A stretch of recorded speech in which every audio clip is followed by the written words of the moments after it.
Hello, good morning, everybody. Welcome to Sunrise. It is this morning. I'm Chamberlain. Amaya Makinde, good morning and welcome to the program. Today is April the 15th. It's a Wednesday morning. You're welcome.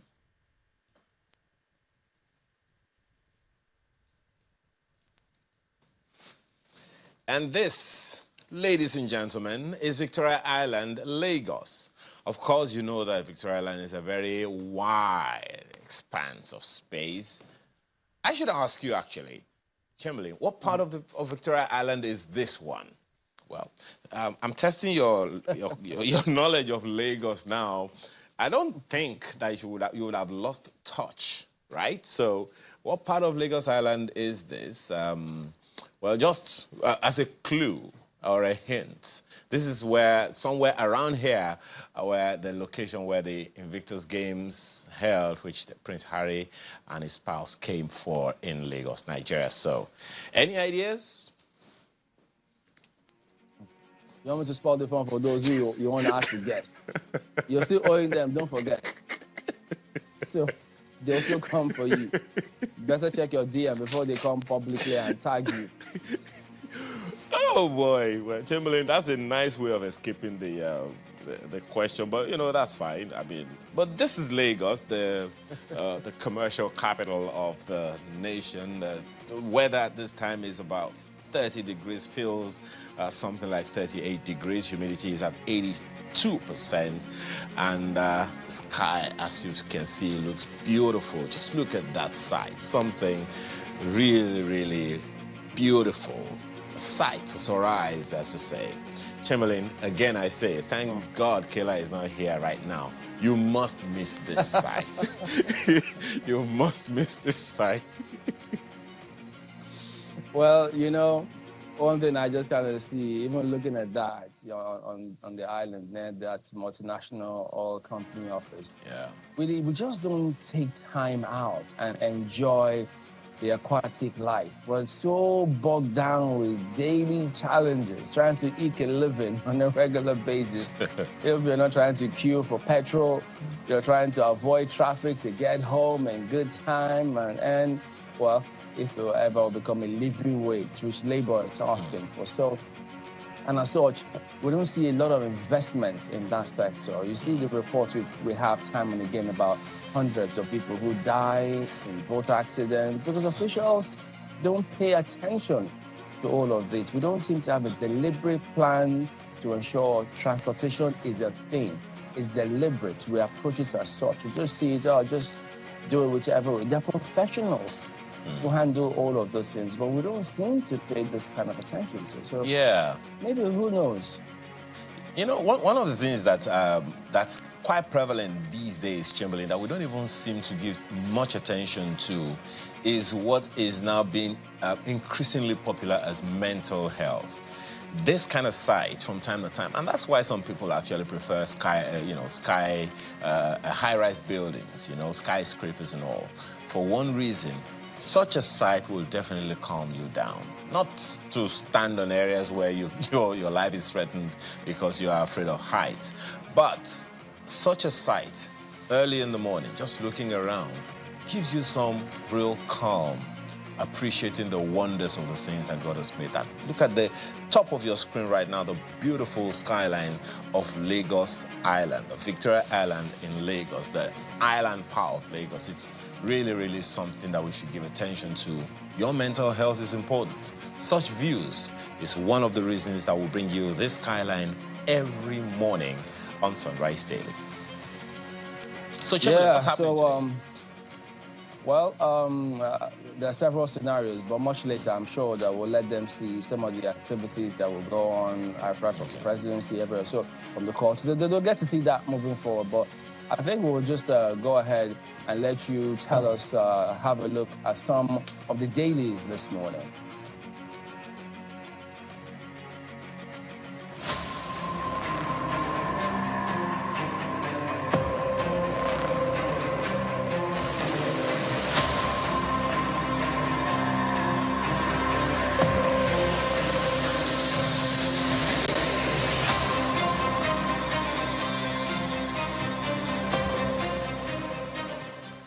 Let's start a look at the papers this morning with the New Telegraph.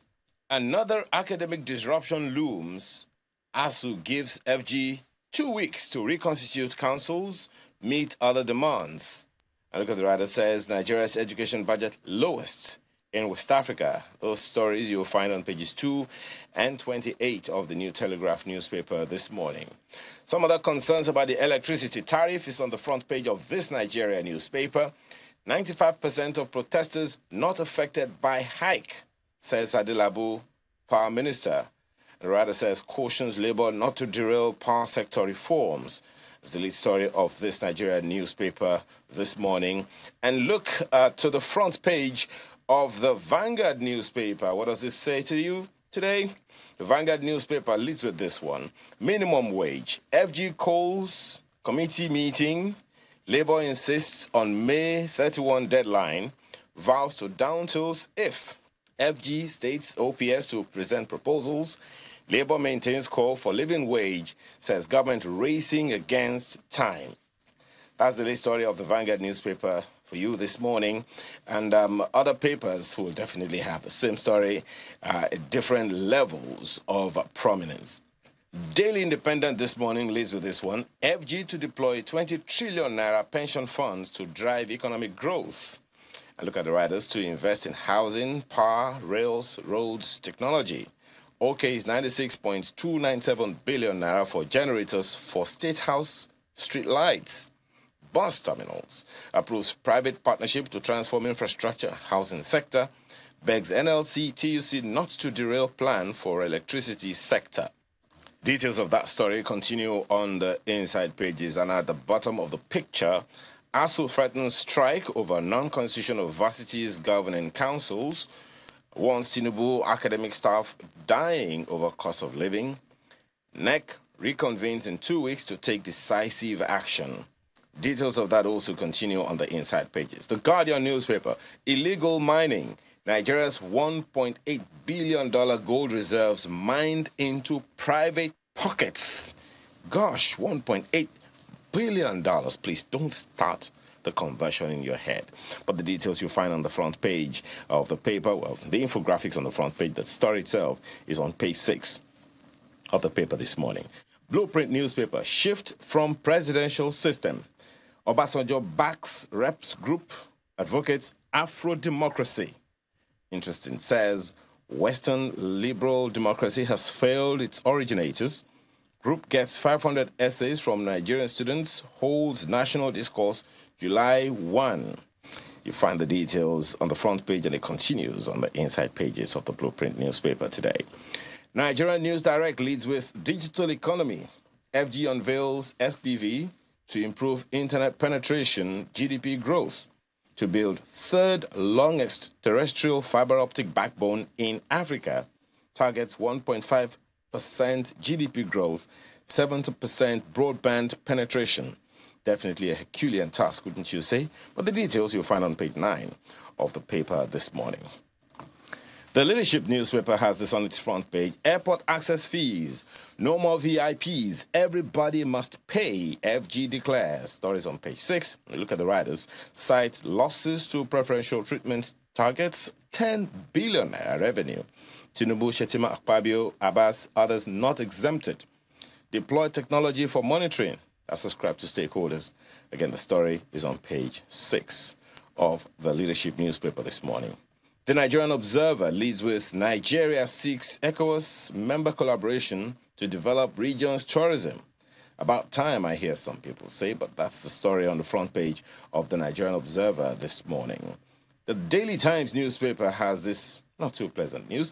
Uproar over fresh quit notice to Fulanis from Hausa land. That story you'll find on page 4. And if you pick a copy of the Daily Trust newspaper, this is what you'll find on the front page of the Lagos edition.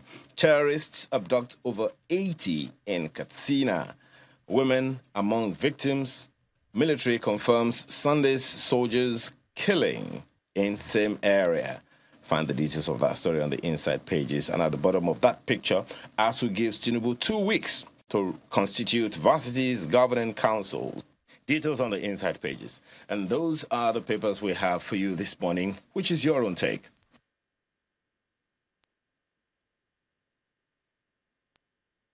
Well, the first of my take this morning, the papers, is both on the front page of the Daily Independent newspaper and right there somewhere top right of this Nigerian newspaper. But I like the angle on the front page of the Daily Independent. It says, one of the writers actually, OK is 96.297 billion naira for generators for state house, street lights, and bus terminals. You need to get the details of the story to understand exactly what that rider is saying. Because what it looks like to anyone, just at face value, is okay. So it seems like we're giving up on getting our power sector right. Budgeting billions of naira, tens, almost 100 billion naira for generators. The question you want to ask is, are you buying the generators or are you maintaining the generators, fueling the generators, you know, for state house street lights and all of that? But hey, that's just one of those things that you may want to take a second look at this morning, just to be sure that we're getting it right. But I also like the angle, the fact that there is some effort being made to drive economic growth. I will always speak to one thing. That's, again, that's on the front page of the Daily Independent newspaper this morning. I'll always speak to one thing in particular, and that is collaboration.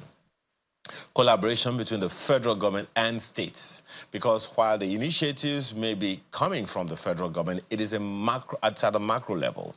It is the states that's going to disseminate all of these and localize, domesticate these initiatives in the states. While the federal government has citizens, the states have indigents, and the indigents affect whatever happens in each of the states. We cannot talk about the national development without the states developing.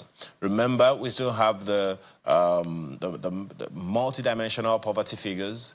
I don't know if there's been any review to that. We want to escape poverty, and then we continue to see the things we're seeing. Things we can't, as the president said once, was once quoted as saying, we can't continue to have business as usual when we have such humongous issues to deal with as a nation. As individuals, we have equal responsibilities in this regard. So I'm appealing. Let there be this collaboration, because we cannot have economic growth at the federal level if we are not having economic growth at the states level. Whatever initiative the federal government is coming up with, if the states do not partner, if the states do not collaborate with the federal government, we cannot have the kind of economic growth we want. That's my take this morning, Chamberlain, on the front page of the Daily Independent newspaper. Oh, yeah. I mean, equally concerning is what you also highlighted at the front page of Daily Trust, where if you look at that figure, you know, people will be watching and wondering, how do these things happen? And the figure you see here, 80 people abducted in Katsina. So it's, because, I mean, this was barely 24 hours after they had attacked a military facility in that same area. And then 80 were kidnapped in that same locality. So it raises a lot of questions. I know that the security agencies always say that they're doing what they can, and chances are that they are, but shouldn't we also sit back and review the strategy? Yes, the military is supposed to protect the territorial integrity of this country, but if they are all over the place in terms of trying to ensure that these things happen, and so when you look at the front page of Daily Trust and you see terrorists abduct over 80 in Katsina, of course, women among them, they always can. The military confirms Sunday soldier killing in the same area. It raises more questions than answers. What about policing? This is one area. Okay, well, maybe they'll say at the moment, there's that amendments, the planned amendments of or review of the Constitution that is ongoing, and this is one of the issues that they plan to consider. But we just hope that there has to be that wider consultation, and not that they're already set on what they want to do and then use, quote unquote, the consultation as a smoke screen to go ahead and do it the way they always wanted to do it. Because, look, we can't afford to have, what's the point of having, if at all we're going to get it, restructuring of the police security architecture, and it doesn't serve the purpose? We have to ensure that right from the local governments, the states, and at the federal level, you have that multi-layer policing wherein the capabilities are there, funding for security agencies to ensure that response time people having trusting the agencies to do what they can. All of those measures have to be in place if you want to get the kinds of investors, and not that they, despite paying all the taxes, the complaints still there, as we've seen time and again, because in spite of what you're doing, it is kind of the headlines that people see, investors see, and then pull back and say, look, how do we know that if we go there, we won't fall victim to this? So we need to address that moving forward. Okay, so that said, we will be back in a moment. Don't go away.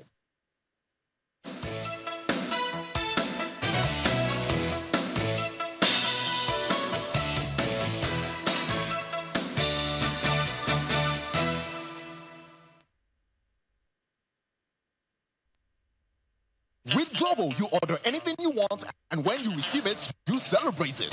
Because when the grilled chicken is here, the weekend starts, and that key ingredient is just in time.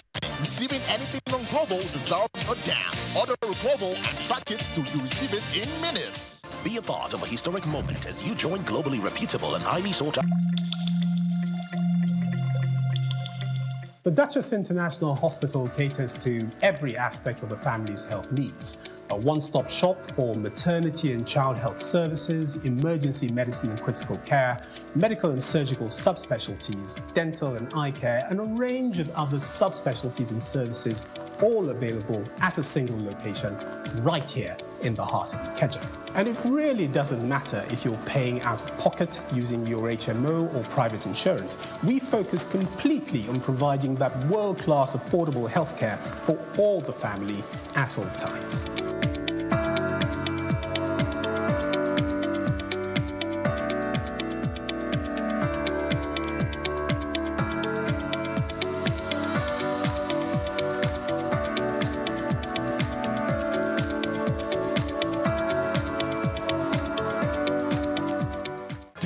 That you can now print all your essential items for events without even having to leave your home? It's the Cast Print Combo Deal for all events. Yes! Weddings, conferences, birthdays, burials, etc. Starting from 495,000 Naira only. You get 50 invites, 50 A2 size posters, 50 16-page brochures, 1 large backdrop banner, 1 roll-up banner, 50 jotters with pens, and 50 souvenir carrier bags. Whatever event you're planning, we can adjust to your budget and quantities. Just send your pictures and other information through WhatsApp, and we shall send a design for your approval. Approve your design, and we will produce with super high-quality digital print technology. We can even arrange delivery to your location. Call us now on 0913-156-5016 or 0812-794-9323 or visit our social media pages.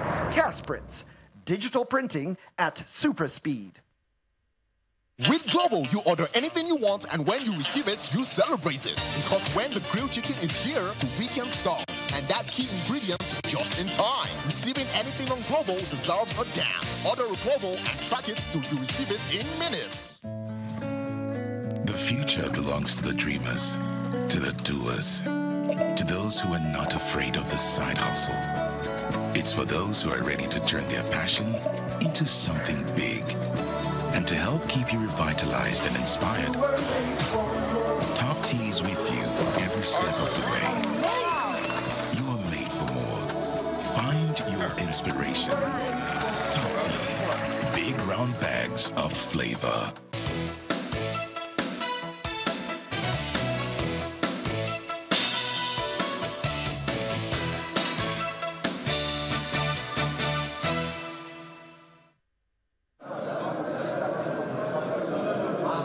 Cabinet members and other members of the Federal Executive Council converge on the council chamber in the presidential villa. With the arrival of President Bola Tinubu, the FEC meeting that began the day before gets underway. A few hours later, some ministers appear to brief State House correspondents.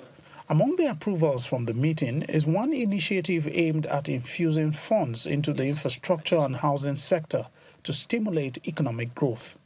It will also enhance job creation and inclusive growth. There is available in Nigeria long-term funds to fund infrastructure projects, and it's within the pension, life insurance, and investment fund industry generally.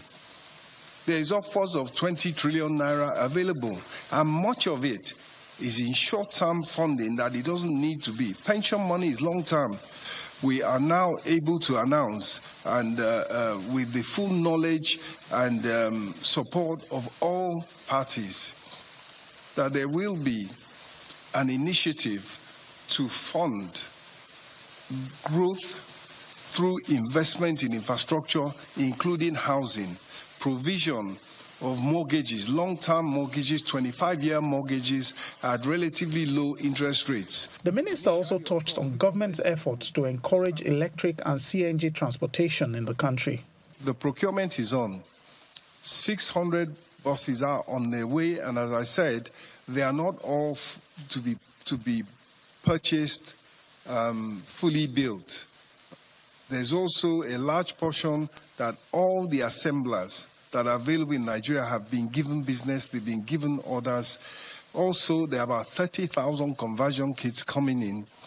Council also considered the controversy surrounding the cybersecurity levy on electronic banking transactions. The position of government is that that policy has been suspended. That policy has been put on hold. That is the position of government for now. It is undergoing some form of review. The Minister of Power also spoke on the approvals to help enhance the national grid and power supply in the country. For the contract for procurement of 10 numbers of 500 kV, 33 kV, 415 volts Artin transformers, and 10 numbers of 33 kV Artin reactors for the transmission company of Nigeria. Now, the impact of these Artin transformers and reactor is actually to enhance the optimum performance of the national grid, as we have witnessed incessant collapse and disturbance on the grid. This will go a long way in strengthening and expanding the grid. Council also approved the sum of 400 million naira that will be for power generating sets, which will act as backup for solar-powered streetlights in the FCT. From the Presidential Villa, Lanre Lasisi, Channels Television News. Okay, so yes, indeed, there are a number of issues that will be highlighting this morning here in the studios. We've got His Excellency Ambassador Omar Suleiman, who is the former immediate past Nigeria's ambassador to Congo, former managing director of Nigerian Port Authority, and a member Board of Trustees of APC Professionals Forum. Good morning, sir. Thank you for coming on today. Good morning. Well, we see that the government having marathon FEC meetings. I think it's going to be ahead of this week. What is it, this weekend? 31st, 29? Yes. Whichever one.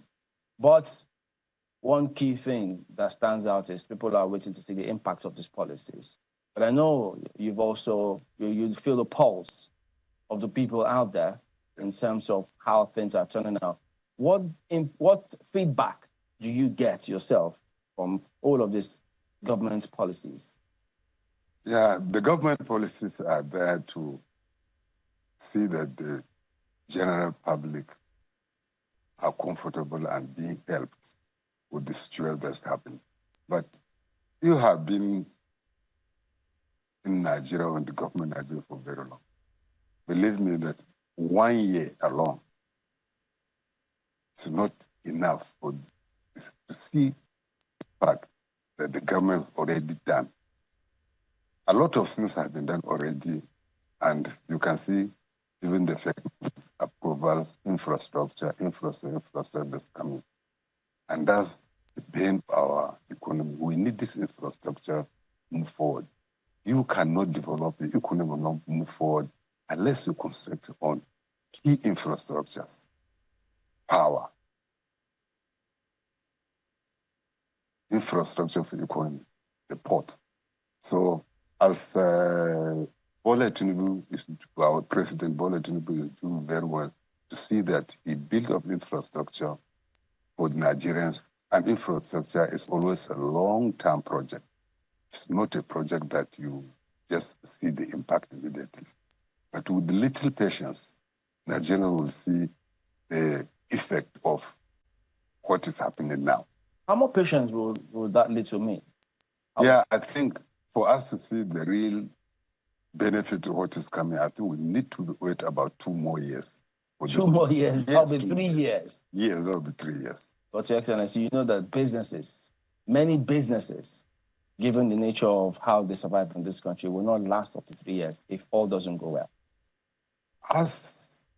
I've been in, I've been in a high level of government for very long. And I think this is bad, but this is not the worst. Okay.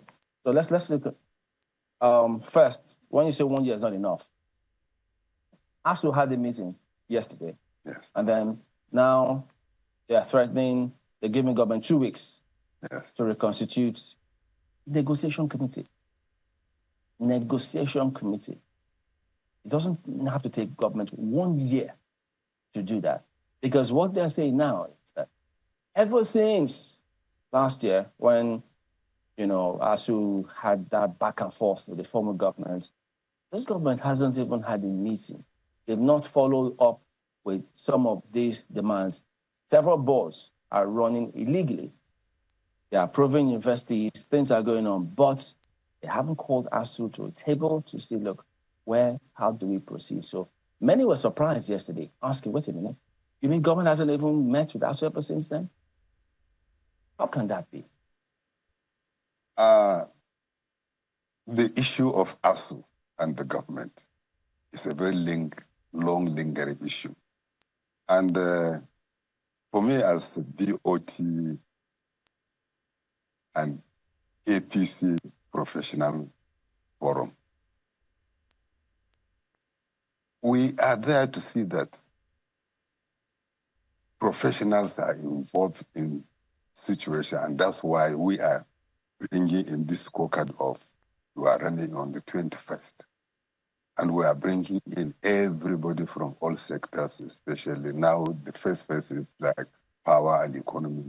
The minister is, the power is coming, the minister of finance is coming to discuss such issues. The issue of ASU, they have not met them, is both sides of the coin, because I'm not sure that ASU stressed for a meeting with the federal government and did not get.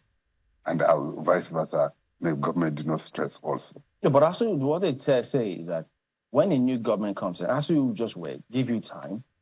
Let's see how the government will approach all of these things. Will the government reach out? How will they approach all of these issues? That's why they haven't been making noise, because they want to see how, give them time to settle, so people don't think that ASU is being high-handed. But ASU, that hasn't happened. Yeah, but if I can remember when this government came in, there was little earlier dialogue with us. I think that was why they were able to go back to work and it calmed down. I'm telling you, it should be both sides of the coin. It's not just the government. But if ASU had to call this meeting and give every 2 weeks to reconstitute council and meet some of these demands, what does it take for government to reconstitute a council? Because they're showing signs of former governments in the way they handle this kind of issues. You say this is not the worst. But with these signs that we're seeing now, what's different? Now, there's a lot of difference. There's a lot of... In the way they're handling this ASU matter, for instance. Let's not be... No, we'll look at other policies. Yes, let's not have a hollow effect of just policy of ASU. Let's look at the bigger picture and the other things that are going on around the country. And ignore ASU? Well, I'm not saying we should ignore ASU. ASU is very, very important. But let's not do hollow effect. Let's expand and see the other sectors. The ASU issue, they have given an attempt. I'm sure the Minister of Education, I think that's where ASU is happening. We'll meet with them and find a solution, and if the Constitution should be done. That shouldn't be, the government shouldn't be judged on ASU meeting or not meeting. No, government will be judged on policies that affect each sector. Exactly, but not professionals. Not one policy. Yeah, but if you're in health, you'll look at health. And if government has not impacted you positively, you would judge them on that policy. Yeah, that's what I'm saying. The minister will look into that since they have given ultimatum. I'm sure the minister will immediately look into that. Okay, because it doesn't take 1 year to do this. That's on the one hand. And then, which policy? Because I'm looking at several issues, and look and say, whichever one I pick now, there'll be question marks. No, pick anyone. In terms of government. So you're saying you're going to be discussing some of those policies with the professionals forum. Yes. So in terms of how the government has handled the economy, yes, the cost of living for a lot of people is over the roof. You say you've seen governments, and this is not the worst. What is worse than now in terms of the price of petrol, the living wage, the purchasing power? What is worse than now? Have we had it this worse? The exchange rate, has it been worse than this? Yeah, it hasn't directly been worse of this, but believe me, you know, if your country, the way we are running the country before in terms of exchange rate, we are on the cliff. We are on the cliff. And this what has happened, it's just the apex and we are broken down. The subsidy, you know, that subsidy was the major problem that brought in this. And by the time we removed the subsidy, but there's something positive about this government. This is the only government that dollar has raised to a certain level and came down. But there has never been. As we speak. Yes. It's over between 1,400 and 1,500 now. Yeah, I'm saying that. That's the highest in the history. Yeah, but it reached 2,000. And it came down.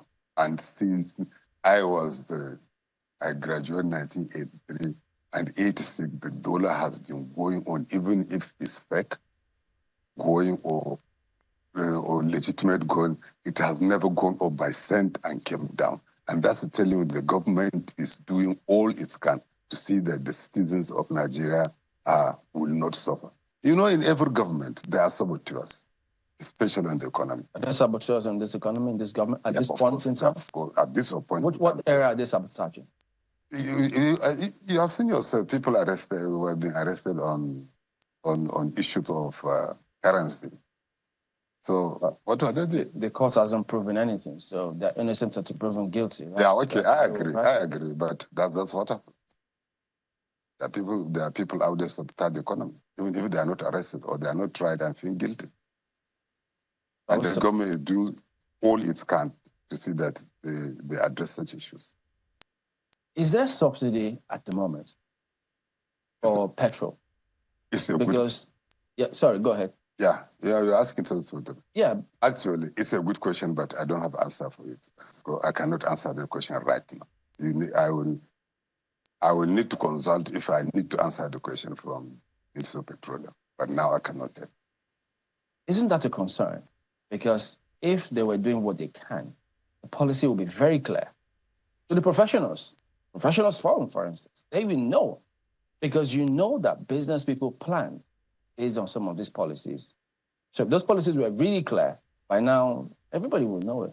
But if we're not sure of what it is, or confused, how do you progress in that scenario? Our interaction as a peace professional body is we are not in the government, we are not on the seat of the government of day-and-day operations of the government. We meet from time to time, we invite the MDS, the officer, to discuss from time to time. So we are not in the privy to know exactly the policy that has taken place today. Until maybe when we meet in a month or 2 times before now, pick the policy, look at it, discuss with our own professionals before now. If there's anything to advise the government on it, then we do. But we have no policy. We are not running the government. So there are certain things that just after it's done, after a certain time, then we look at it. Ambassador, the point I'm trying to make is, you don't have to be in government or working with government to understand the policy. I want to be clear to you, because as a professional and as an investor, government is shopping for investors. They want investors to come in. Yes. So if investors cannot see from a distance, okay, policies are clear here, they're clear here, okay, I think we can plan based on this. That's a challenge. Yeah, it's a challenge. The clarity policy will tell something. I'm telling you, takes time because even the investors, if the investors are saying we are trying to bring in investors, the policy they are telling me they are saying is not the policy maybe that has been discussed in the boardroom of the policy. It's sometimes they see sometimes there's no policy that doesn't come with some negative effects, whatever it is. And usually negative policy get exaggerated. And when such things come, they're being looked into. But all the government is doing, and I think we have not, as far as I'm concerned, we have not seen a government that's working so hard to bring investors to this country like this particular government of President Bola Tinubu. You this one. Part of the issues that you've raised with my colleague Chamberlain, first thing that came to my mind when you started talking to him is to ask you how you think Nigerians in diaspora perceive the initiatives of government. I mean, Chamberlain asked you the other time and you responded that 1 year is too little and that the president needs at least 3 years to be able to make some significant impact. From our experience, the first 2 years is perhaps the only period for governance. The third year, politicking has started. And I don't see how any Nigerian would expect that any government would be more interested in anything significantly. We're preparing for the election year, and then by the fourth year, we're preparing for the election itself. So how do you think Nigerians in diaspora perceive what's going on right now and can even trust that this government will make any significant impact? That is why, as I agree with what you are saying, the Nigerian diaspora are also watching. And I've also been in diaspora with Nigerian diaspora that we are discussing issues like what we are discussing, what we are talking about every day. They are watching the policy of the government. And believe me, they are also seeing that the government is trying its best to see that investors are coming into Nigeria to invest, especially the diaspora themselves. And believe me, a lot of the people in diaspora now, with what we are saying is happening, have increased their investment into the country. And a lot of them are even coming back to see that they establish businesses and make positive impact to the Nigerian economy. It would seem, Ambassador, that generally government is not as sensitive to what Nigerians are going through.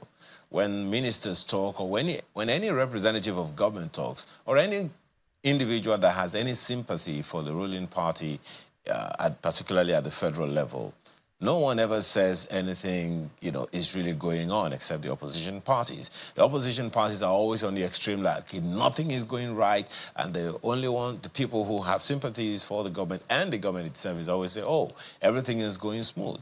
We're looking for the truth here, Ambassador. We're looking for someone to tell us, well, things are not going the way they ought to go. However, this and this and this are the things that need to be done or are being done. We're looking for communication, Ambassador. We're looking for government to come out and tell Nigerians the real truth. We're looking for information that Nigerians can trust. Things seem to go on a regular and on a continuum, such that people don't even know how to connect the dots anymore. Chamberlain talked about the purchasing power of the Nigerian. We've talked about power supply, electricity tariff. We've talked about fuel scarcity and increase in fuel prices. We've talked about countless other things, inflation figures and all. It would seem like no one is really telling Nigerians what is going on and what to expect. Oh, things are going to get worse before they get better. All of that is narrative. We're looking for something to hold on to, trust. What would you advise Nigerians to do, or the government in particular, to do to enforce or ensure confidence so that people can trust them?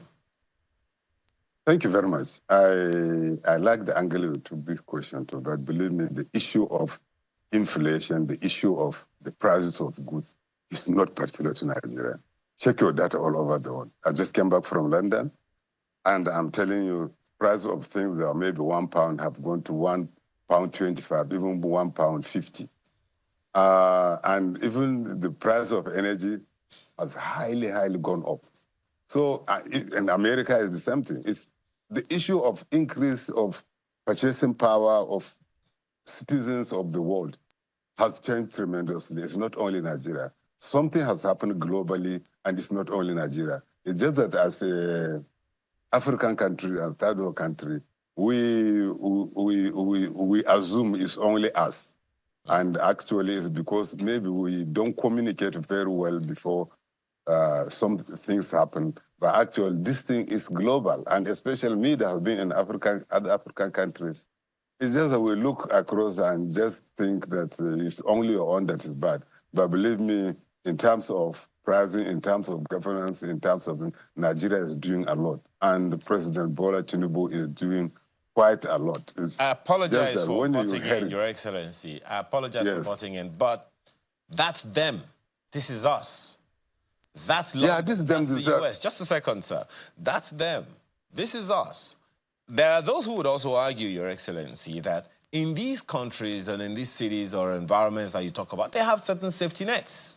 The infrastructure are working, the systems are pretty optimal, so that even if the things are going real steep for the people, someone was just sharing, I think it was yesterday, that certain classes of people, particularly in the US, receive paychecks every so often to buffer the environment, the situations that they find themselves in. I don't know if that happens in Nigeria. We hear of the safety nets registry and all of that, which the state governors are still fighting. Whether or not that is even active is another thing altogether. That is them, Your Excellency. This is us. There are those who believe, and that you also know, given the wealth that Nigeria has in its potential capacity, that is just latent. It's not potent, it's not active yet. We shouldn't be in this mess, Your Excellency.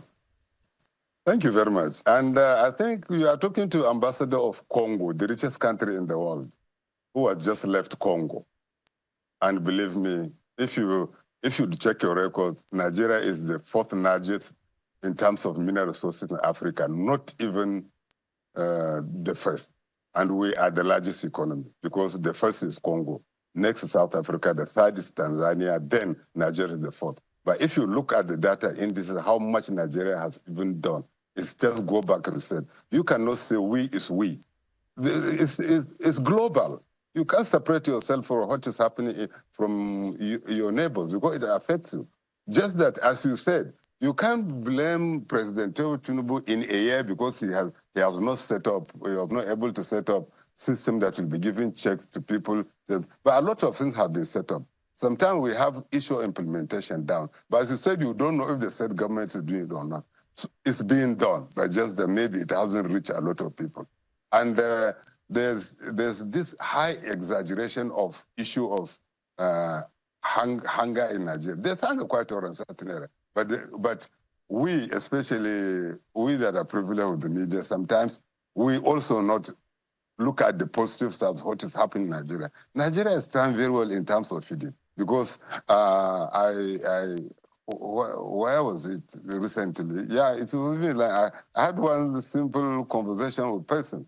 I came out, he said, from where are you? She said, I told him, I'm from Nigeria. He said, in Nigeria is security issues in Nigeria. And unfortunately, I was talking to somebody from, I think, Yemen. I told him, where are you from? He said, why are you here?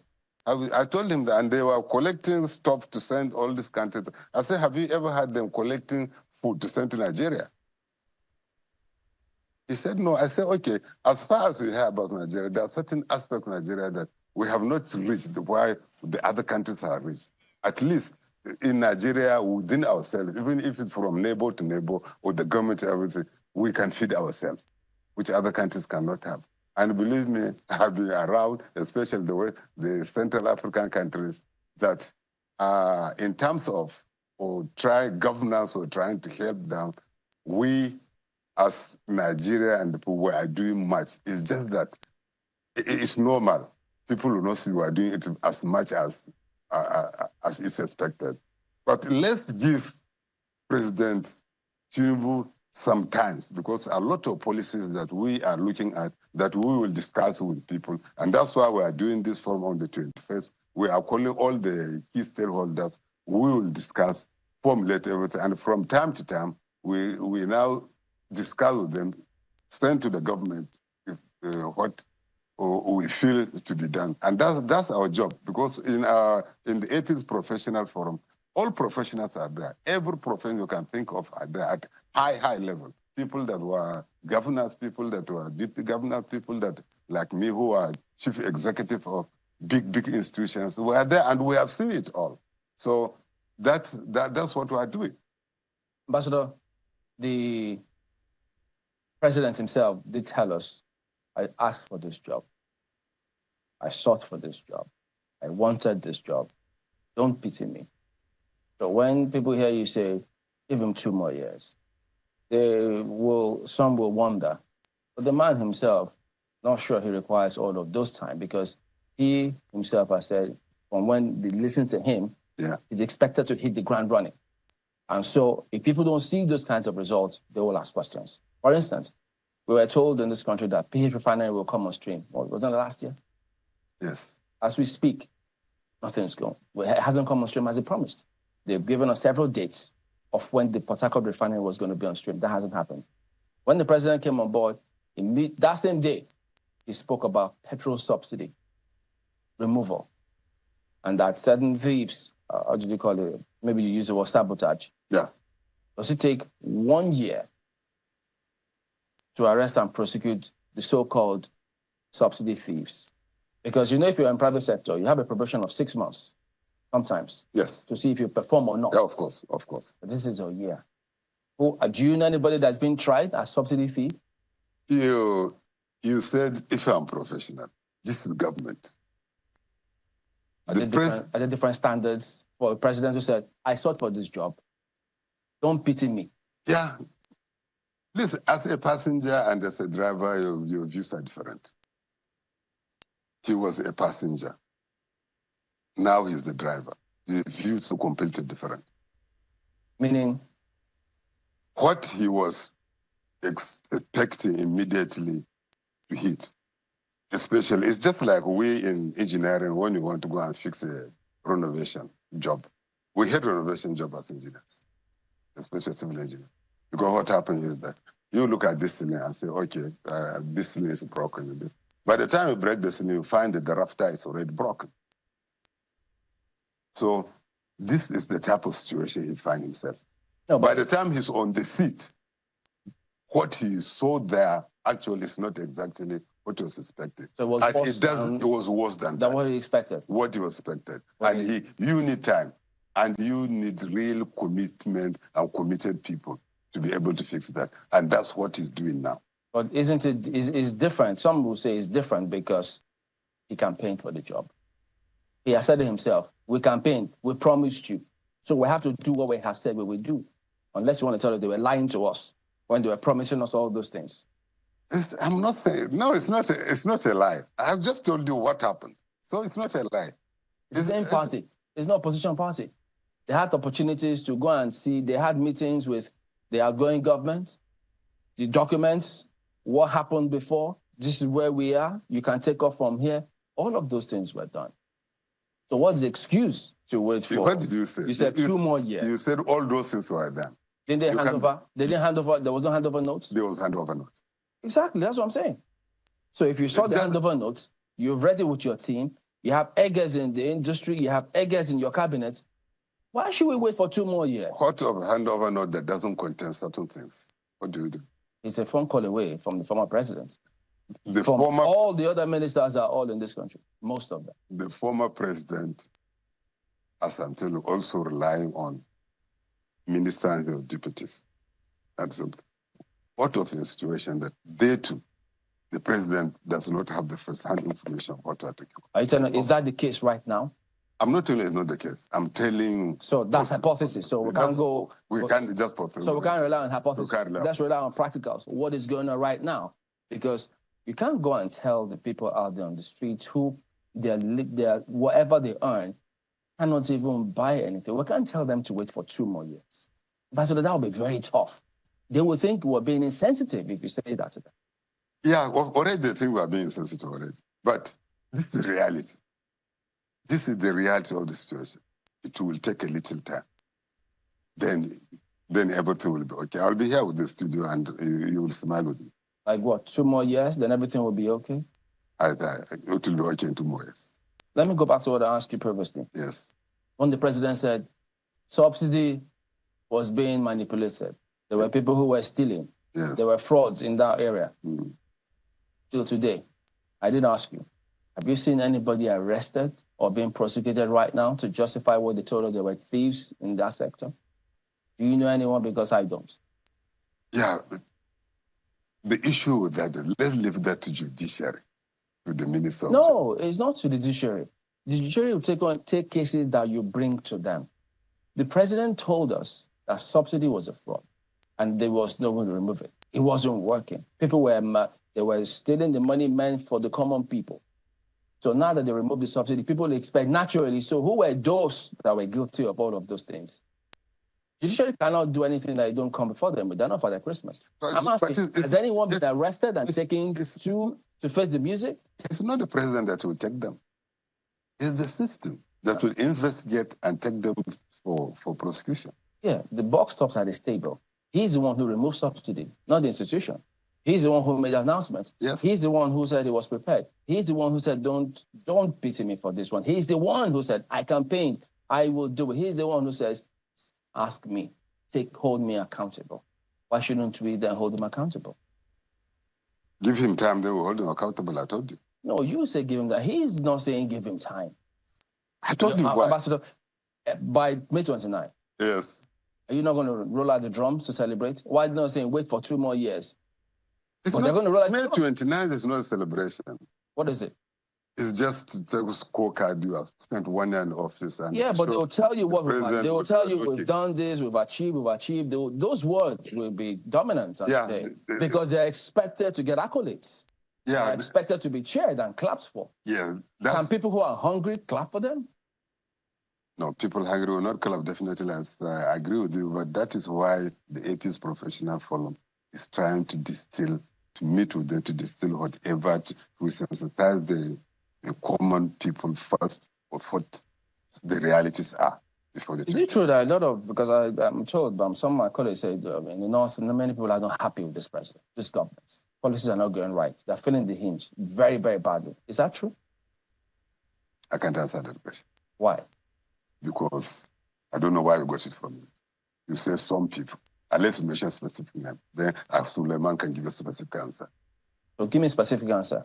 From your sphere of influence up north, are they happy with this government? So far, so good. How? What do you mean? They're happy with the government? They're happy with the government. You can say that authoritatively? I can say that authoritatively. My colleague has one more question. Okay. Just a quick one, Chamberlain. Well, Your Excellency, I don't know how happy people are or how they are reflecting on the fact that we say have multidimensional figures. If you can still hear me. I can hear you now. Okay. So the question I want to ask you straight up is this. How come we do not have the kind of collaboration between the federal government and state governments to instill more trust and foster economic growth in the various states and regions in the country? I will not agree with that totally. Maybe if you said AP's government does not have collaboration with the other party government, maybe some PDP government and NPP government, but the APC is a unit, and the president and the AP's governors have collaboration, and they are working together. My sincere apologies. For what we understand, once a government comes in, whether PDP, APC, LP, whatever, they cease being political party leaders. They become leaders of Nigeria. So it's immaterial which party they come from. They lead Nigeria and they lead each state in the country. There should be collaboration between the federal and state governments. Otherwise, we cannot have economic growth. Don't you agree? Exactly, I agree. They should be. But you said they should be also. But it now depends on the individuals and the individual states and whatever they feel about the center government. And this thing has happened since the first independence. This thing has happened even during the second independence when our president Obasanjo was the president. There's issue with other states that was not his party PDP. So this is ongoing until maybe we evolve to see that a president of Nigeria, after all the parties will embrace and work together But that's why we have some of these issues, and we cannot discount it. Okay, just before going, Ambassador, you said the Minister of Finance and some other officials of government will converge with the APC Professionals Forum to discuss. What would that be about? To discuss what the reality of the achievements and and the people there to discuss the progress of APC 1 year in the office. Then we round up together. They have people who tell them the truth that look, someone. Yeah. They will be. We invited people that will tell them the truth, and you are invited. Okay, thank you. We've been speaking with His Excellency Omar Suleiman, Ambassador, immediate past ambassador, as a matter of fact, of Nigeria to Congo, a former Managing Director of Nigeria Port Authority, and a member of the trustees of APC Professionals Forum. Thank you for coming on this. Thank you very much. All right, so on top of the hour, we're going to have a business morning on Sunrise Daily, so don't go away.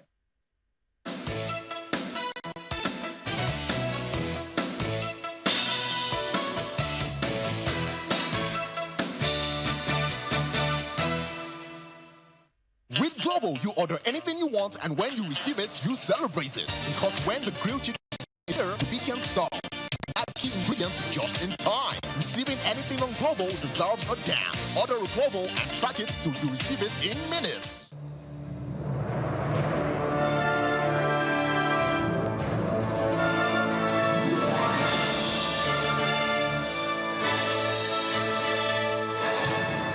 Cube is available in beef, chicken, jollof, and shrimp flavors at attractive prices of 100, 200, 500 naira, along with saver and super saver packs. Terra Cube, unwrap joy, unleash taste. To thrive in this era of heightened geopolitical risks requires strategic leadership. Thus, to optimize your decision-making quotient and conceptual credentials, Texam invites senior executives to her upcoming program, Strategic Leadership Unleashed, Thriving in an Uncertain Global World. Join world-renowned professors Rodrigo Laline, Paul Griffith, and John Peters in the UK, who will adopt Texam's tested and proven methodology, which makes learning fun while enhancing your leadership prowess. Date 27 to 30 May. Secure your spot and enjoy a 1.8 million naira discount. If you apply before May 10th, don't just navigate uncertainty, thrive in it. For more information, call +44 7425 883 791 or email exec@texam.co.uk. Texam, insights that inspire, actions that change the world. With Global, you order anything you want, and when you receive it, you celebrate it. Because when the grilled chicken is here, the weekend starts. And that key ingredient just in time. Receiving anything on Global deserves a dance. Order a Global and track it till you receive it in minutes.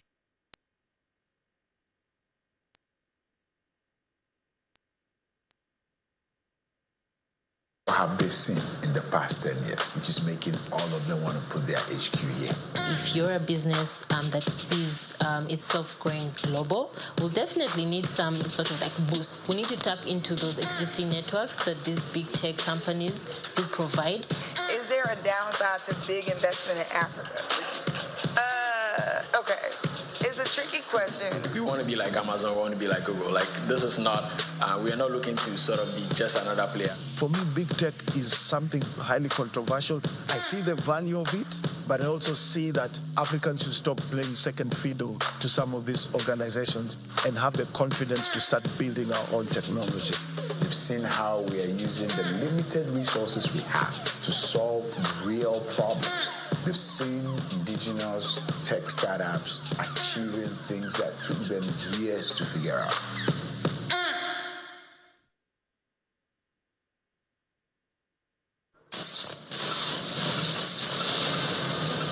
Hello, and a warm welcome to our house. I'm Melinda. Coming up on today's episode of the program. Life is a stage.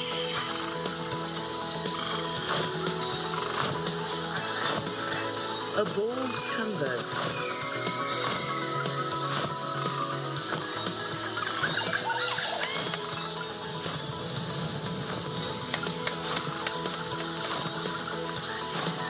Splash some paint on it.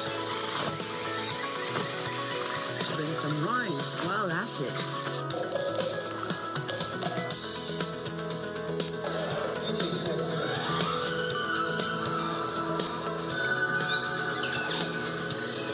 Then enjoy it on Art House. We see life in beautiful curves, crafts, colors, and most exciting forms. Join us as we savor intriguing sights and sounds. At these times, Art House, life is art.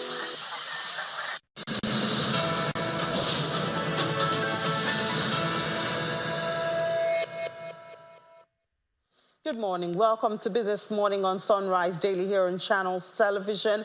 I'm Ini John Mekwa. We start as usual from the global space. Oil prices rose on Wednesday on expectations for higher demand and, of course, the U.S. dollar weakening.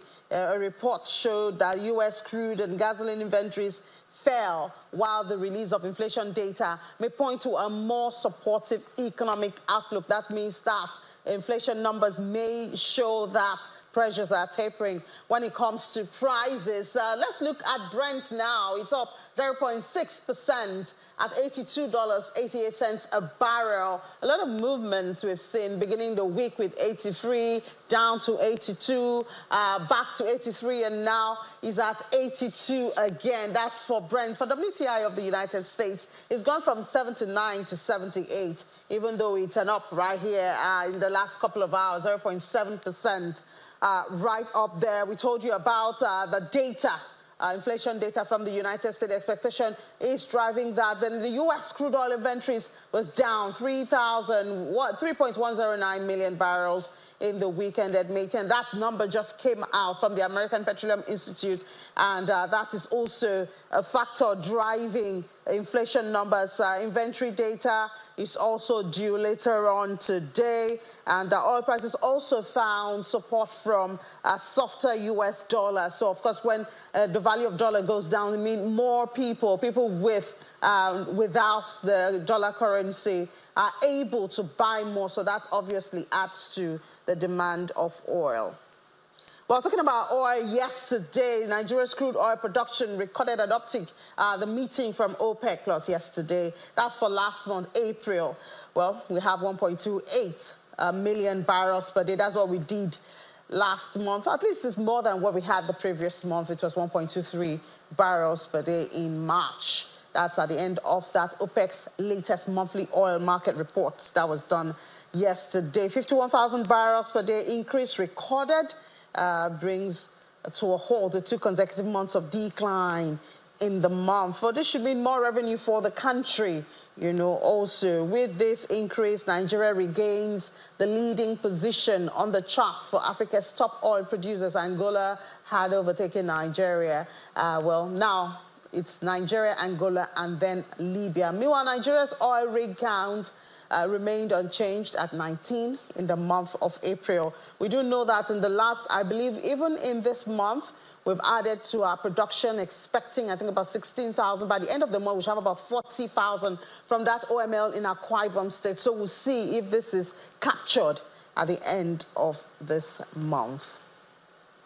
Now we look at the Naira, not a good picture. We've seen the Naira continuously, depreciation is going on.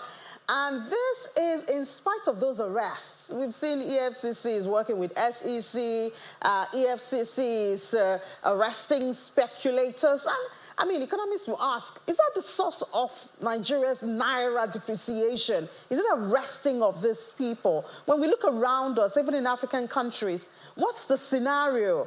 And then from the Western countries also, do we see where EFCC is arresting people like this? I don't know.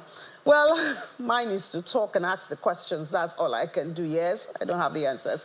But I mean, it's not a good picture for the Naira. We were celebrating the appreciation, but obviously that was a blip because we are back to the negative side now for about 3 weeks, I think, consecutive, maybe just one. Yesterday we had a positive from NAFEX, kind of artificial though. So we see NAFEM, the Naira dropped to 1,520 Naira 40 kobo from 1,478 Naira at the close of the previous day. NAFEX is 1,472 Naira 84 kobo from 1,449 Naira 80 kobo. Something really has to be done about this. We thought we were, having a little bit of relief, but we're not having it, and it's not a good one for the country at this time.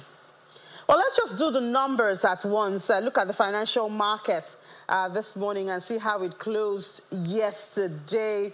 It wasn't also a very good one for the NGX at the close of trade yesterday. It was a red 0.24%, but at least we know, I mean, we see a corresponding action to this. We see it in the fixed income market. So it's safe to say that perhaps the fund is still around the Nigerian financial market. If it's not at the stock exchange or the stock market, it's in the money market.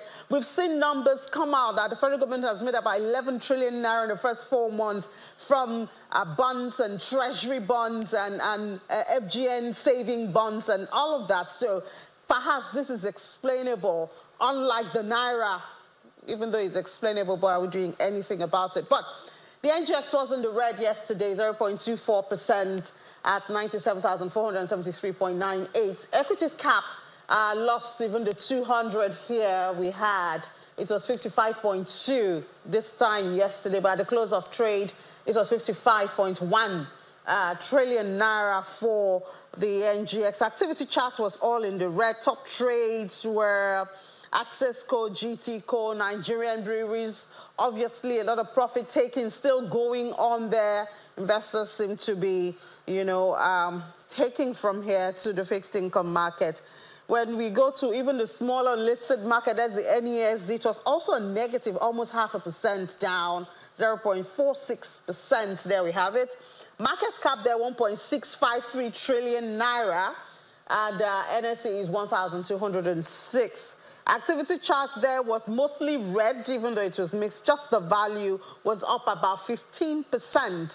But, I mean, you had the volume down and stocks traded also dropped by more than 57% at the close of trade. That's the unlisted market. So for the big guys in the NGX and those who feel they kind of meet up with that, we see them here.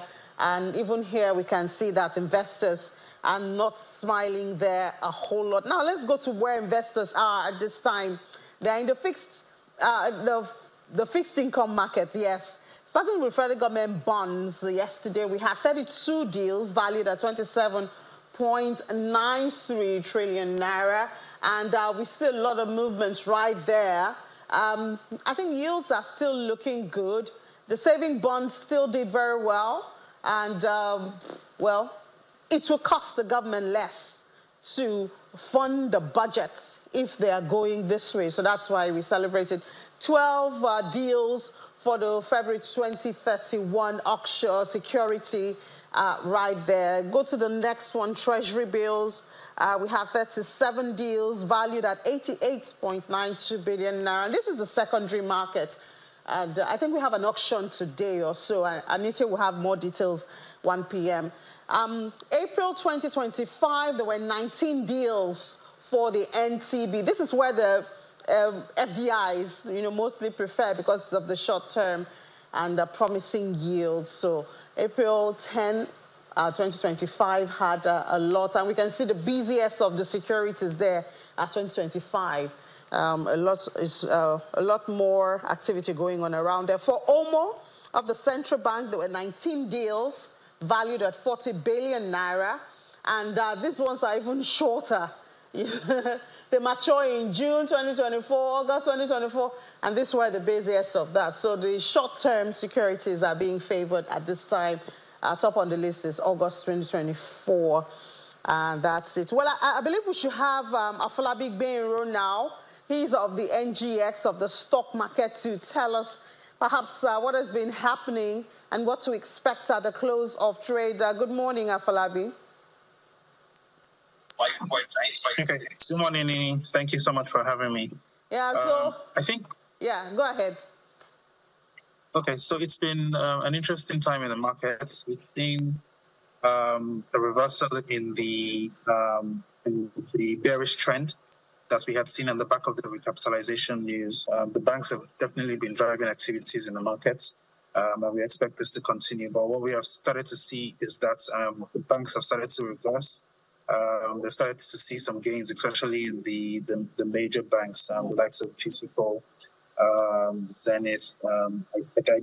It's safe to say that some of the dividends that have been paid are being reinvested back into the market. At least that's what we've been seeing. So we expect that the banks will continue to drive activities in the markets, and we expect activities to be largely driven by the banking sector today. Yeah, but even the banking sector doesn't seem strong enough to, I mean, we've even lost our 98,000. So even the investors' appreciation of the banking stocks doesn't seem to be pulling a lot of weight at this time. Yes, but I think it's also safe to say that at least we're seeing some decent volumes trading with banks. I think GT traded over about 30 million shares yesterday.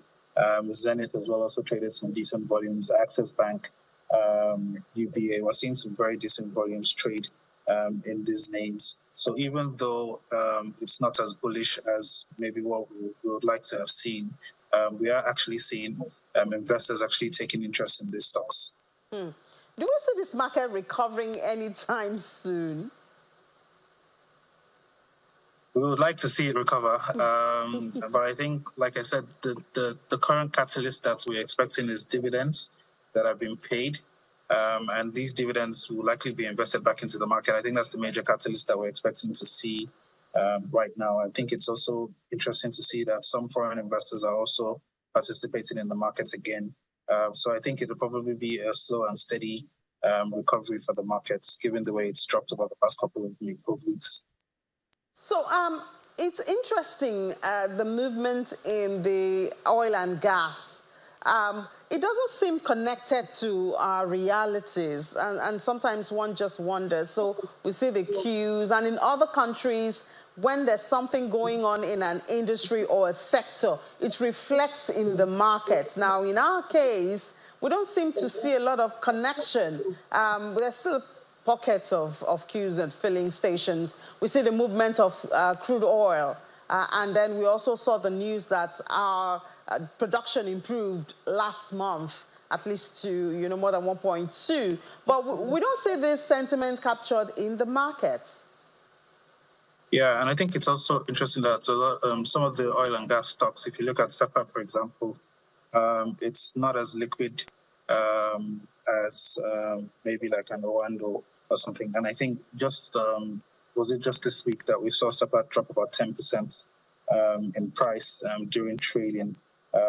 It's not very liquid, so that's probably why we're not seeing that translation into the oil and gas sector. I think if it was a little bit more liquid, then we'll probably see those translations as you have described. All right, so, but I mean, it's not totally, I mean, talking about the NGX generally, or the stock market generally, it's not totally negative, since we see that it seems investors are moving to the fixed income market. We can't wait if we know that the fund is still going around within us. Yes, that's correct. And I mean, it's also not surprising that investors are moving away from equities into fixed income. If you're looking at the yields and the returns that you're getting from fixed income instruments and treasury bills and stuff, it's obviously equities are more risky instruments, and the treasury bills are sort of like safer instruments for investors to consider. But despite that, we are actually still seeing investors still interested in the equity markets, and I think we'll probably continue to see that.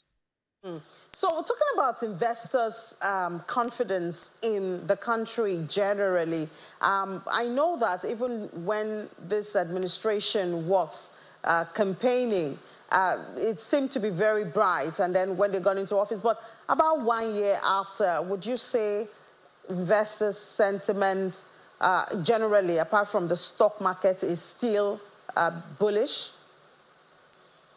Yeah, I think a lot of measures have gone into place to get the economy back on track. I think we just need to give these measures time for us to see the real impacts of them. I think what has been done has definitely is taking us a step in the right direction. I think we just need to give it some time for us to see the true impacts of how everything would work out. So I think there is still confidence in the stock markets. I think there's still confidence in Nigeria.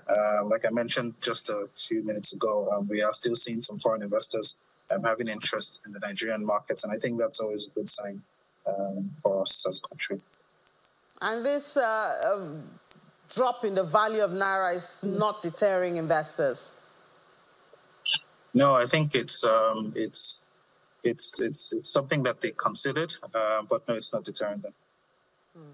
So for you now, if you were to describe in a couple of words 1 year, the last 1 year of the market, what would you say? Interesting. We've seen the highs, we've seen the lows. Just before the news of the recapitalization came out, we were seeing the market rally. Indeed, the market actually started off rallying. A number of investors actually thought that they had missed the boat. But now we saw prices come back to levels again where investors were like, okay, they could actually take interest, they could participate again. And we're seeing investors basically take positions again in anticipation of another rally. So I'd say that last year has been interesting for the market, and we'll probably continue to see these ups and downs as is expected in equity market investments. Inflation numbers are expected today. Do you see that making any difference to the markets? No, I think where we are in terms of inflation, this has already been priced into the market. I think what is affecting the market now is mostly the news of the recapitalization. We're waiting to see the plans that the banks would have in terms of recapitalization. I think that will probably have a significant effect and significant impact, rather, on the market and the direction of the market. But the recapitalization, we still have about 2 years. I think there's still time before we start seeing investors really make moves connected to that. I would disagree with that, because once the news came out, that's when we started seeing a reversal especially in the banks. So if you look at the performance of the banking sector from when the recapitalization news was announced, you see that the banks started losing. A lot of investors were selling off. Obviously, because the expectation is that if a bank is coming to the market to raise money, they'll probably want to do it at a discount. So a lot of investors will probably be taking profits at higher levels and then coming down to basically come back in again when the market drops. So yeah, we'll leave it at that. Yeah, but wouldn't it look like this is a good time for investors to come on, since prices are dropping, and then we expect it to pick up again at the climax of the recapitalization, obviously, when we would have heard of the mergers and all of that, and known which of the banks will make it or which one will get merged? Yeah, I think a lot of investors have actually been taking advantage of the depressed prices. The activity levels have reduced somewhat especially in the last week or so, but I think a lot of investors have taken advantage of the depressed levels to take positions in some of these stocks. All right, Afolabi, thank you so much for your time. But how do you see the market closing today, NGX? It's been very quiet. I think we'll probably continue to see that quiet trend today. I don't expect a significant move in the market today for the rest of today's session. Yeah, well, I hope we don't lose the 97,000 at the close of trade. Thank you so much, Afolabi Gbinro with Stanbic IBTC Stockbrokers. Thank you, Yini. Have a good day. You too. All right, let's take a break. When we come back, just a bit of news left for you, and before we head back to the Sunrise Daily studio.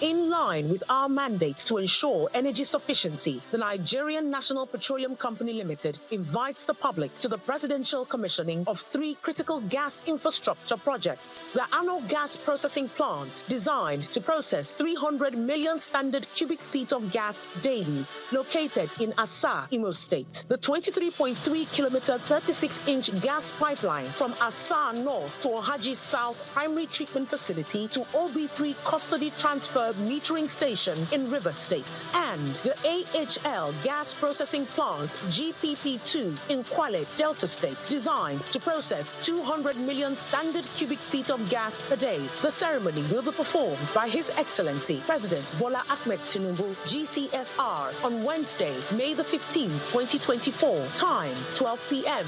Venue, Imo and Delta State.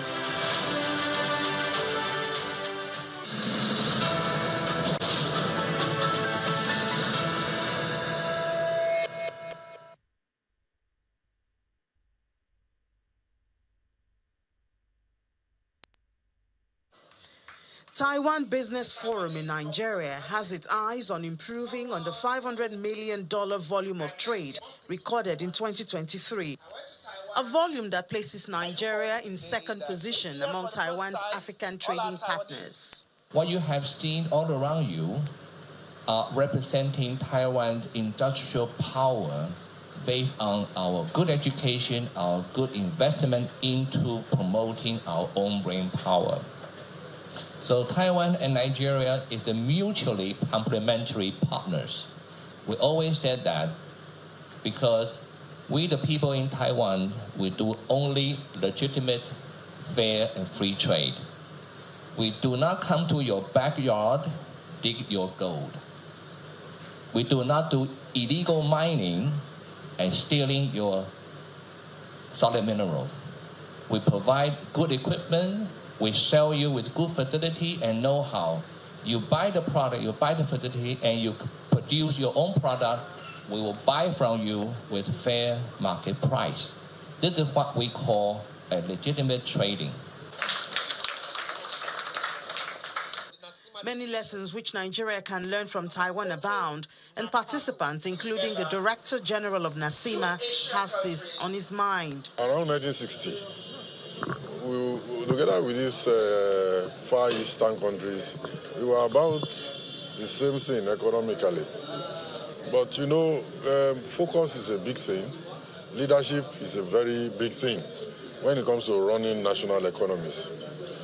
You don't run national economies as if you are running a shop. It's different. And we've got to develop to a point where we've got to have our long-term goals set, that people, whoever comes to power, can still see that goal and key into it. Apart from the lessons to be learned from the survival of Taiwan economy in the face of natural disasters, Nigeria seeks to acquire skills in technology, which has made Taiwan a major exporter of machinery to the United States, Nigeria, and other countries. Well, more countries trying to build up a trade relation with Nigeria. Well, I do hope that it will not be a one-sided thing. I know that Nigeria does a lot of imports of machinery from there. And what do we export to Taiwan? Crude oil, mostly. We have to up our game in Nigeria, but let's find out. Sunrise Daily Studio is back to you guys.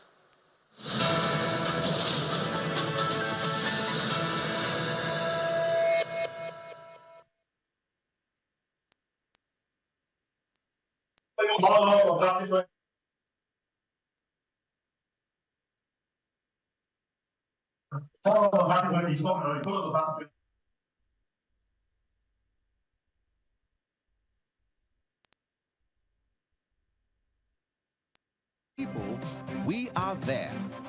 From community game changers to homemade solution providers, where assurance and trust are built. Policing should be people from the community who do the job. You don't bring an outsider. We hear about Amotekun. We've not seen much of them around this area. Documenting journeys of many starting big from a small place. Creating an intentional community where people go beyond living together to building strong and more friendly communities. Community Report, only on Channels Television. big tech wasn't really here. What have they seen in the past 10 years, which is making all of them want to put their HQ here? If you're a business that sees itself growing global, we'll definitely need some sort of like boost. We need to tap into those existing networks that these big tech companies do provide. Is there a downside to big investment in Africa? Okay.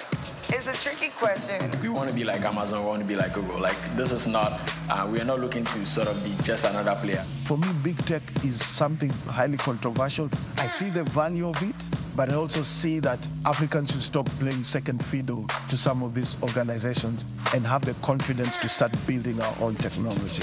You've seen how we are using the limited resources we have to solve real problems. They've seen indigenous tech startups achieving things that took them years to figure out. Okay, welcome back. Yes, indeed. We're moving on, and Lala Konde joins us now. He's a former presidential aide. Good morning. Thank you for coming on today. Good morning. Thanks for having me. So, over the week, quite a number of things have happened. Let me start with this part, where the president announced the suspension of that 0.5% cybersecurity levy. Yeah. Because at the time it came through, there were those, of course, many were not happy with it. Nobody wants to just keep getting taxed over and over again. Because last year, the MAN manufacturers also did raise the issue about surprise increase in excise duty. And then they talk about multiple taxation, of which the president himself has said several policies about tax while he was campaigning. Right. So what was your overall impression of how they came up with this and then eventual suspension? Yeah, so it would seem that if you look at some of the instances that we've had in the last several months, so they go and do something that is not properly thought out, and then there is a lot of noise, and then the president comes and says, you can't do that. So it would seem to me that do we have a situation where the president has put people in place who don't really know what they are doing? Or is it a problem of poor coordination? Because you have to give it to the president that when this noise rises to the top, he does the right thing. If you look at the cybersecurity levy very well, in the law, it doesn't say that every Nigerian will be levied. But then you have this circular go out that suggested that everybody will be levied, causing all kinds of needless noise. So it's a very big relief when we heard from the Minister of Information yesterday confirming what we had known before, that it has been stopped. It was a big relief. But the president needs to pay attention to the issues of coordination. Such information shouldn't go out in the first instance until all the T's are crossed and all the I's are dotted. It is giving the administration a bad name. It's not necessary to cause people's blood pressure, as it were, to rise, and then we calm it down. There are better ways to manage these things, and this is what one is hoping that the president will be alive to. So the president on that particular table, he has tons of things to attend to. You can imagine. So for this kind of matter, you wonder, is he the one supposed to be looking into this matter as well, when he has several ministries, agencies, several? In fact, he's the Minister of Finance and coordinating. Yeah. And then you also have this committee that they also have set up at different levels to make sure they coordinate policies, so that we don't have this kind of scenario. Yet, we still have this. Now, so it's one of the points that we have made before. So you do have now some kind of economic management team, that is being led by the coordinating minister for the economy. So you will expect that this kind of decision, the imposition of the cybersecurity levy would have been discussed, behind the scenes. Now, I don't know whether it was or not, but one thing that I have noticed and that I would like to say again is that you cannot have a minister supervising other ministers, even though you call the minister coordinating economy. You have a vice president whose job it is to help the president do this stuff.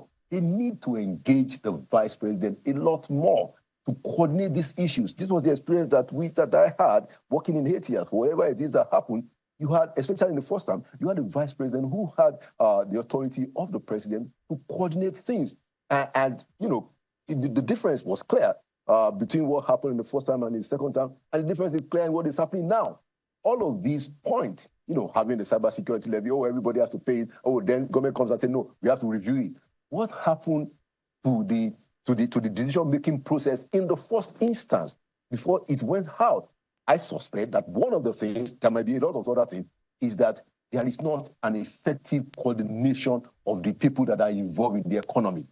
I think, Mr. President, you need to get your vice president working. He can have the convening authority that ministers don't have. So here's the thing. We know that during former President Goodluck Jonathan's time, we had the coordinating minister of the economy. Yeah. CME, Dr. Konjo-Iweala. You had the vice president as well. Yeah. So she was on a job at that point in time. So they seem to have managed it. Right. But while you served, the VP was in charge of the economy. Yes. At the time. So they for were... the first time. Yeah, so for the first time. So things were done differently at that point in time. Right. Now, at this time, we've seen that the VP is doing more.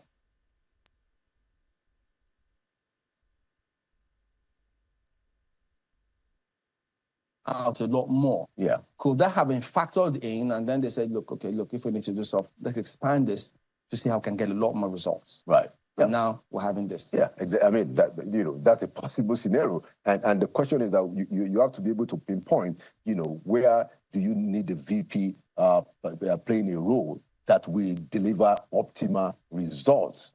You know, where is there? There's a problem in this administration, clearly, of coordination. And we have seen it from day one. Too many reversals, too many snafus that are completely needless. It just points to poor coordination. I mean, it's not rocket science at all. And that's why I felt that, look, one of the things that can be done is to use, you know, the people that we have some kind of convening authority to help the president. Because, look, I want to give it to the president. You know, many times when these things happen, it comes to him, he says, no, you can't do that, stop that. They reverse it. But the president shouldn't just be engaged at the level of reversal.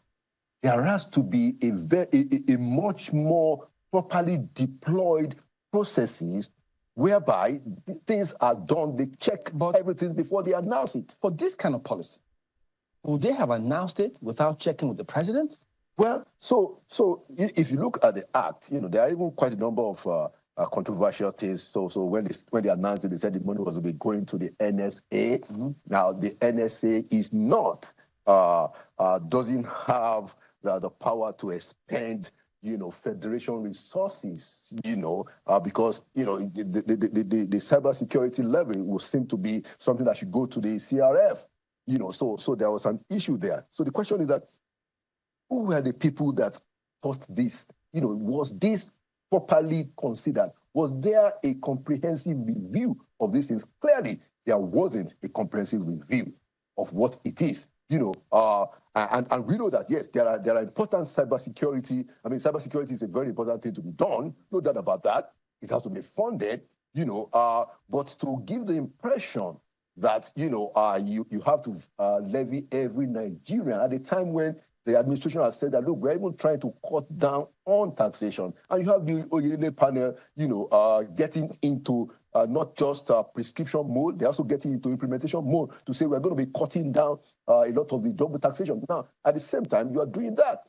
It just tells you that there is so much lack of coordination. And I'm hoping, many Nigerians are hoping that the president can sort this as he enters the first year of his administration. Well, you know, Mr. Konde, let's talk about an area of common interest.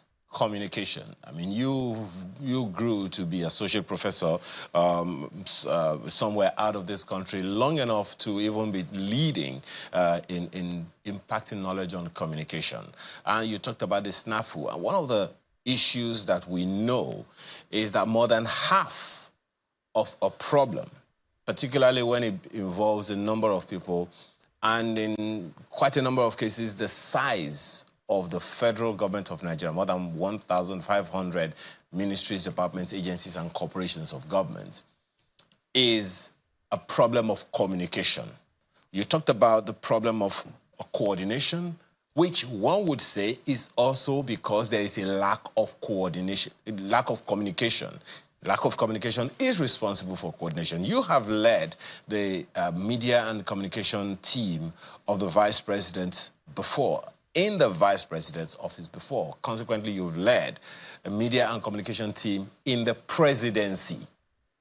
What is responsible for such poor coordination? What could be responsible for such poor coordination so people can understand exactly where you're coming from? Yeah, thank you, Hayo. And that's a very important point that you're making, that poor communication is also reflected in the poor coordination. Very important point. Now, one of the things that I've noticed in the federal government administration and generally in public administration in this country is that we don't take issues of communication very seriously. Even internal communication, communication within the government is poorly done. Not to talk of external communication between government and the people. Now, so a lot of decisions are taken by the relevant and the appropriate agencies of government. Yes, they have the powers to take some of these decisions, but because of the impact that those decisions have, there is a need to have some kind of central point where the announcements are made so that people can be properly carried along. Now, quite frankly, and this is not a problem of just this administration, this is the problem of public administration in Nigeria generally that I have noticed. We don't have an effective system of communication at all. At all. We don't have it at all. It's as if the people that are supposed to be doing communication, it's as if they are asking for a favor when they want to know what is going on and when they want to assert themselves. For the most part, people just think that, oh, well, we have the responsibility to do this and we're going to go ahead and announce, not considering the overall impact that it will have first on the administration and then the kind of reception that this might create with the people, affecting question of trust and distrust and mistrust between government and the people. So to answer your question in a summary form, there is a big problem in Nigeria's public administration. We don't regard communication the way we ought to. And that is one of the things that I came out of government observing that this has to change. And we even tried, as much as possible to change it, but it is a very fundamental problem. If the president or in the state, the governor is not determined to sort it out, it will just be, up today, down tomorrow. All right, so I want to let our viewers on DSTV know that we're going live now to the Nasarawa Investment Summit, which is going on. But you can flip on the other platforms, and we'll continue this all-important conversation about ensuring that policies are done right. So that was one. And as you said, not that.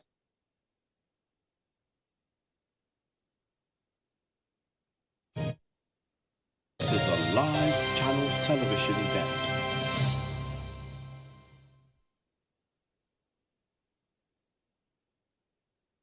Warmly welcome you to Nasarawa State and the Nasarawa Investment Summit 2024, the Industrial Renaissance.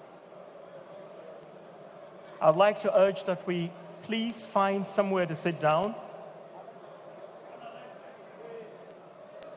Thank you. Again, we most warmly welcome you.